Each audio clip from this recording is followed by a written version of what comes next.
Habang nasa daan sila Mang Berting at Jasmine, ay nabutan niya ito ng pera dahil alam niyang kailangan niya ito at pinaalalahanan niyang hindi na siya dapat bumalik doon dahil delikado ang buhay niya lalo't pinaghahanap siya ng mga pulis dahil pinalabas ni Vito na siya ang bumaril kay Irish pero nanindigan naman si Jasmine na wala siyang kasalanan at hindi niya kaya na hindi masilip ang nanay niya sa huling araw nito sa kanyang burol pero sinabihan siya ni Mang Berting na mag-iingat siya alang-alang sa magiging anak niya lalo't wala na silang kapamilya doon nang saktong mapansin ni Mang Berting yung kotse ni Iris kaya hinaharangan niya ito nang mabangga sila dahil sa pag-iwas niya sa mabubunggo nila na agad niyang sinabihan si Jasmine na tumakas na agad naman itong sumakay sa close fan ng mga bulaklak nang dumating sila Max pero hindi na siya nakita pa kaya umalis na din sila. Agad bumaba si Jasmine nang huminto ang sasakyan na agad siyang naganap ng lugar kung saan siya pwedeng manatili dahil ramdam niyang manganganak na siya dahil nagle-labor na din ito.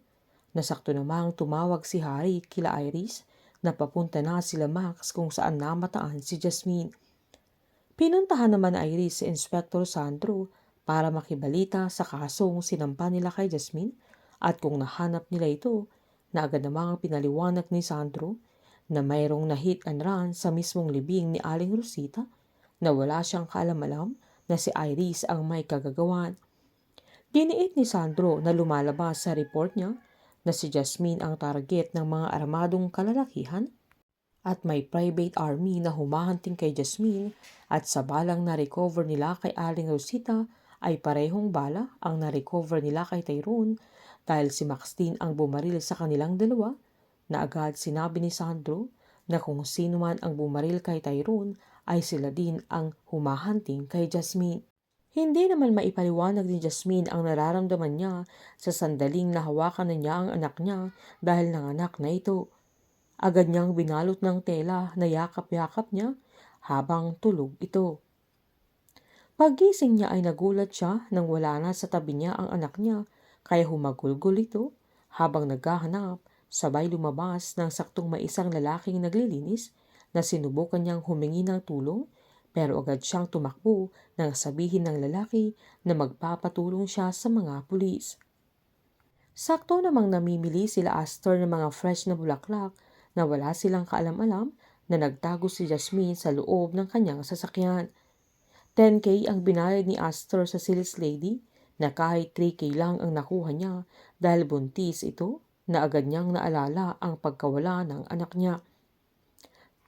Nang pauwi na sila ay huminto si Tommy nang matanaw niya ang mga pulis at saktong nagpakita naman si Jasmine na may hawak na gunting na pangdepensa niya sa sarili niya at nakiusap siyang huwag silang magsasalita sa mga pulis kaya agad tinanong ni Astor kung sino siya at kung anong kailangan niya. Agad sinabi ni Jasmine na hindi niya kailangan ang pera niya na ayaw lang niyang makulong dahil gusto niyang makita ang anak niya. Sabay umiiyak ito at sinabi niyang hindi siya masamang tao at humingi siya ng tulong dahil nawawala ang anak niya kaya naawa si Astor sa kanya dahil alam niya kung gaano kasakit at kahirap ang mawalan ng anak. Nang nasa checkpoint na sila ay hindi sila nagpahalata na nasa loob si Jasmine na hinahanap ng mga pulis kaya pinalampas sila na agad-agad namang nagpasalamat si Jasmine kay Astor. Pagkarating nila sa mansyon nila Astor ay humahagulgol pa rin si Jasmine dahil sa pagkawala ng anak niya, sabay nagmakaawa siyang tulungan siya na makita ang baby niya.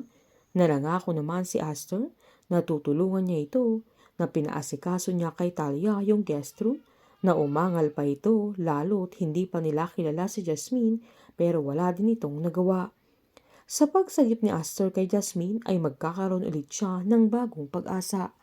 Painit ng painit ang mga tagpo, sabay-sabay po nating subaybayan ang advance episode ng Lavender Fields dito lamang po sa aking channel. Patuloy lamang pong manood at mag-subscribe para ma-update po kayo sa mga susunod na episode. Marami pong salamat.